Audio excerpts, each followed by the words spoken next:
अस्सलाम वालेकुम, welcome back to another video. तो आज की वीडियो में हम बैक का वर्कआउट करेंगे। तो वर्कआउट स्टार्ट करने से पहले obviously warm up is very important. तो कोई भी मसल ग्रुप टारगेट करने से पहले, उसका वर्कआउट करने से पहले आप लोगों ने भी प्रॉपर वार्म अप करना है। ये तो मेरी कुछ डायनेमिक स्ट्रेचिंग्स वगैरह हैं, लेकिन मेरा प्रॉपर मैं वार्म अप वगैरह करता हूँ 15 से 20 मिनट का। तो वर्कआउट स्टार्ट करने से पहले मैं कुछ चीज़ें आप लोगों से शेयर करना चाहूँगा। तो आप लोगों में से किसी ने अगर मेरी पुरानी वीडियोस देखी होंगी तो उन्हें पता है कि मुझे इंजरी निकली हुई थी रिस्ट की, जो कि लास्ट मैंने टूर्नामेंट खेला था मार्च में। तो वो काफ़ी सीवियर इंजरी थी मेरी रिस्ट की, तो उसे रीहैब करते करते काफ़ी टाइम लग गया और मैं उस दौरान प्रॉपर वर्कआउट वगैरह नहीं कर सका। बस रीहैब सेशंस वगैरह कर रहा था और बहुत ज़्यादा हाई इंटेंसिटी पे वर्कआउट नहीं कर पा रहा था और बस हाई वॉल्यूम और लो इंटेंसिटी वर्कआउट था। तो अब अल्हम्दुलिल्लाह रिस्ट की इंजरी मेरी टोटली रिकवर हो चुकी है और अब प्रॉपर वर्कआउट वगैरह मैं आर्म रेसलिंग स्पेसिफिक भी कर रहा हूँ और जनरल बॉडी की डेवलपमेंट के लिए भी वर्कआउट वगैरह कर रहा हूँ साथ।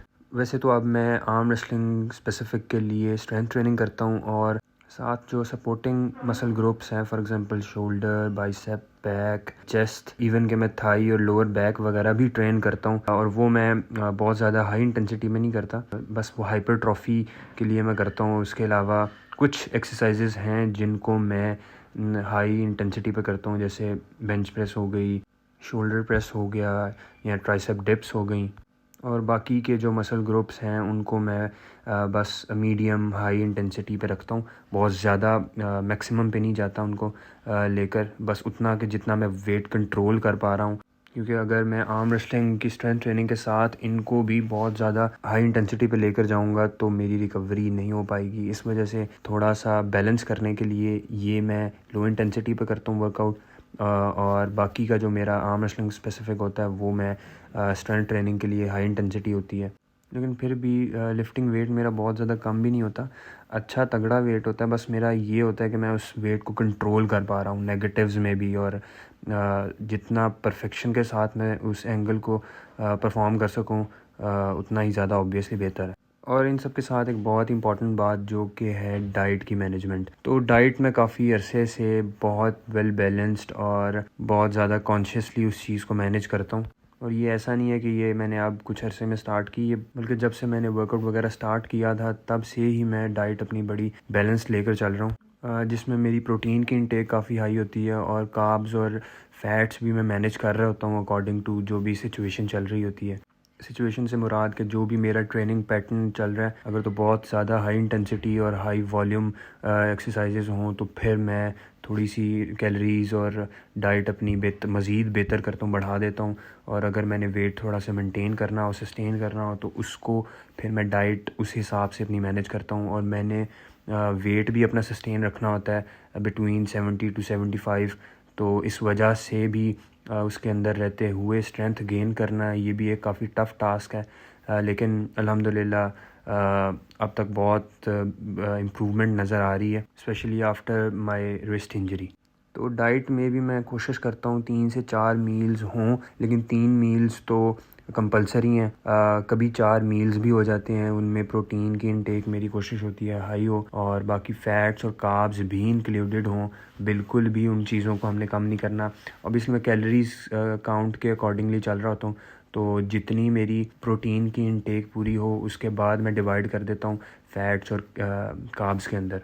और आजकल मेरा ट्रेनिंग रूटीन कुछ ऐसा है कि सुबह के टाइम मैं आर्म रेसलिंग स्पेसिफिक ट्रेनिंग कर रहा होता हूँ और शाम के टाइम में कोई जनरल बॉडी पार्ट की टोनिंग के लिए या फिर उसकी डेवलपमेंट के लिए उसका स्पेसिफिक वर्कआउट करता हूँ। जैसे मैंने पहले बताया कि बहुत ज़्यादा हाई इंटेंसिटी वर्कआउट नहीं होता, मीडियम इंटेंसिटी वर्कआउट करता हूँ मैं। बॉडी पार्ट का मीडियम हाई के दरमियान लाई करता है। तो ये स्प्लिट मैं हर बंदे को रिकमेंड नहीं करूँगा कि वो इस तरह से फॉलो करे कि सुबह आर्म रेसलिंग करे और शाम को जनरल बॉडी कर रहा हो। ये टोटली आपकी रिकवरी पे डिपेंड कर रही होती है। अगर आपकी रिकवरी इतनी अच्छी है, आप मैनेज कर सकते हो, तो फिर आप ये चीज़ ट्राई कर सकते हो। अदरवाइज़ एक दिन में एक वर्कआउट अच्छे से कर लो, वही बहुत है। और यूजुअली हम जो आर्म रेसलर्स हैं वो वीक में 3 बार आर्म रेसलिंग की ट्रेनिंग कर रहे होते हैं, एक दिन के गैप के साथ। और उस दिन जो अल्टरनेटिव डेज़ होते हैं उनके अंदर हम जनरल बॉडी को ट्रेन कर रहे होते हैं या स्ट्रेंथ डेवलपमेंट अपनी जो भी रॉ पावर बढ़ाने के लिए ट्रेनिंग कर रहे होते हैं। लेकिन ये स्प्लिट मैंने अभी रिसेंटली ही अडॉप्ट किया है, तो मुझे अभी तक ऑब्वियसली अच्छे रिज़ल्ट्स आ रहे हैं। थोड़ा सा ज़्यादा फटीग ऑब्वियसली हो जाता हूँ, लेकिन होपफुली मैं ये कैचअप कर लूँगा। और अल्टीमेट गोल इसमें मेरा यही होता है कि मैं वेट को जितना कंट्रोल कर सकूँ उतना ज़्यादा बेहतर है। और बीच में कुछ सेट्स में थोड़े से एक्सप्लोसिवनेस बढ़ाने के लिए थोड़ी सी उनकी स्पीड तेज़ करता हूँ, लेकिन मोस्ट ऑफ द वर्कआउट मेरा जनरल बॉडी का है, वो थोड़ा सा कंट्रोल्ड वे में मैं परफॉर्म करता हूँ। और तकरीबन 1 मंथ हो गया मुझे दोबारा से ट्रेनिंग स्टार्ट की है प्रॉपर। अल्हम्दुलिल्लाह काफ़ी अच्छी चेंजेस मुझे नज़र आई हैं बॉडी की डेवलपमेंट में भी और स्ट्रेंथ की डेवलपमेंट में भी। और ऑब्वियसली इन सब के पीछे जो मेन की पॉइंट है वो है कंसिस्टेंसी और डिसिप्लिन के साथ। अगर मेरी रिस्ट की इंजरी भी थी तो मैंने वर्कआउट बिल्कुल छोड़ा नहीं था। मैं ट्रेनिंग वगैरह कर रहा था लेकिन वो रीहैब की सेंस में आती थी, वो कोई स्ट्रेंथ डेवलपमेंट या मसल डेवलपमेंट का उसमें कोई कंसेप्ट नहीं था। ऑब्वियसली रिस्ट की काफ़ी सवेयर इंजरी थी तो उसको बड़े तरीके से मैंने लेकर चलना था। तो मेन चीज़ है कंसिस्टेंसी। मैंने उस इंजरी वाले टाइम फेज़ के अंदर भी वर्कआउट को कंटिन्यू किया, बेशक लो इंटेंसिटी पे कर रहा था लेकिन कर तो रहा था ना एटलीस्ट। और उसी चीज़ के रिजल्ट्स अब मुझे नज़र आ रहे हैं कि मैं कंसिस्टेंट था, बेशक बहुत ज़्यादा तगड़ी गेम नहीं कर रहा था, लेकिन अब जैसे ही मेरी इंजरी रिकवर हुई है और अब कितना मुझे बेहतर फील हो रहा है जैसे ही मैं स्ट्रेंथ ट्रेनिंग के अंदर आया हूँ। और उसके साथ साथ ऑब्वियसली अपनी diet, water intake, rest, recovery, इन चीज़ों पे भी आप लोगों ने फोकस करना है और लूप होल्स ढूंढते रहना है। कोई भी बंदा परफेक्ट नहीं है लेकिन परफेक्शन की तरफ हमने जाना है। जो भी लूप होल्स हमें मिल रहे हैं उनको हमने आहिस्ता आहिस्ता फिल करना है, उनकी जो भी गलतियां कर रहे हैं उनको कवर करना है, लेकिन ये है कि बेहतरी की तरफ जाना आहिस्ता आहिस्ता। इन्हीं बातों के साथ हमारा वर्कआउट भी हो गया है और साथ अब थोड़ी सी पोजिंग भी कर लेते हैं। मैंने वैसे कभी बॉडी बिल्डिंग की पोजिंग की नहीं कभी, लेकिन ट्राई करने में क्या हर्ज है भाई। I don't really know what comes next. I'm just doing my best even though I'm so stressed out.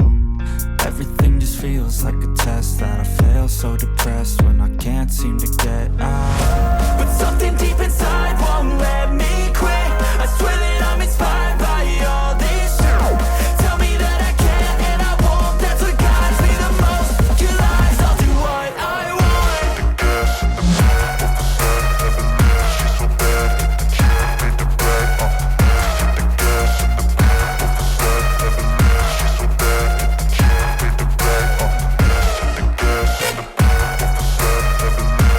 तो ये थी आज की वीडियो। उम्मीद है कि आप लोगों को वीडियो पसंद आई होगी। कोई ना कोई आपने अच्छी बात इसमें से पिक की होगी। अगर आप लोगों को वीडियो पसंद आई तो वीडियो को लाइक और शेयर ज़रूर करना है आप लोगों ने अपने दोस्तों के साथ, और कमेंट्स में फ़ीडबैक भी देना है। उसके बाद सजेशंस वगैरह भी हों वो भी आप लोग शेयर कर सकते हो। तो इसी तरह सपोर्ट करते रहो। अल्लाह हाफ़िज़।